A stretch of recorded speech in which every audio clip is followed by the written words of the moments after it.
All right, guys, we're on page 16.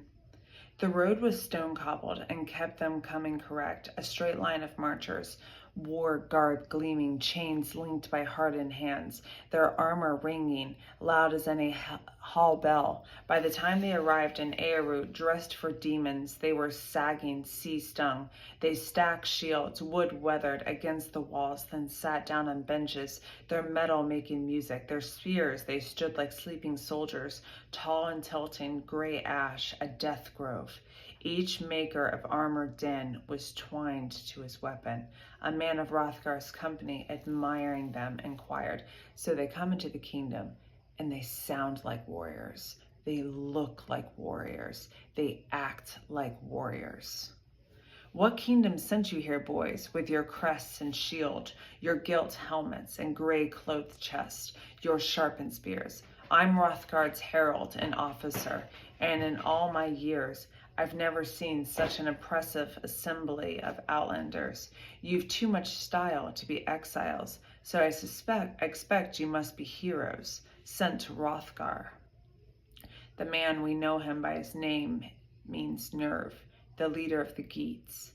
A hardcore in his helmet spoke their mission succinctly. "We're Heliac's reserved, trained and ready.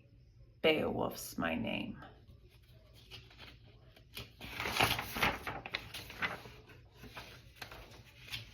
"If the Halfdane's son, your leader and lord, will allow me to come to him, I'll explain my errand in a few words." Wulfgar, a Wendel warrior renowned and warranted for wisdom and for tempered edge of his nature, replied, "I'll ferry your request to our king and ring-giver, lord of the Scyldings, and see what, if anything, he offers in response. I'll return with this answer as quickly as he gives it to me." So Beowulf passes a message on to the king's guard and says, "Listen, we're here to kill your monster. Can you pass this message to the king so he can come see me?" He went with haste to Hrothgar's throne. The old man was gray, huddled in pain with his retainers. Bold Wulfgar stood submissive at his shoulder. He knew the score. He whispered the matter to his lord. "Geatlanders have come ashore, sea-sullied from their long sail. Their captain and compeller is called Beowulf. He petitions for words with you. Hrothgar, most generous, don't deny them. They're well-dressed, thus well-born, and thus worthy. And the man who led them here, he looks so right, his chest broad in girth, his armor blazing bright, blatantly of noble birth."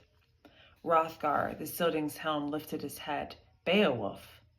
I knew him when he was a boy, and I knew his daddy too, Ecgtheow, with whom Hrethel the Geat bedded his daughter down.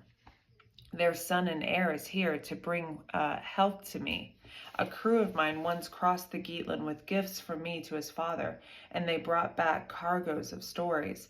Ecgtheow's boy, they said, had a hand grip as strong as that of 30 men for his band of Geats. Hurry, let them in, holy." So Hrothgar is saying, wait a minute, yeah, I know Ecgtheow. Okay, I sent men with gifts to him once, and they came back with all of these crazy stories. He's like this amazing warrior.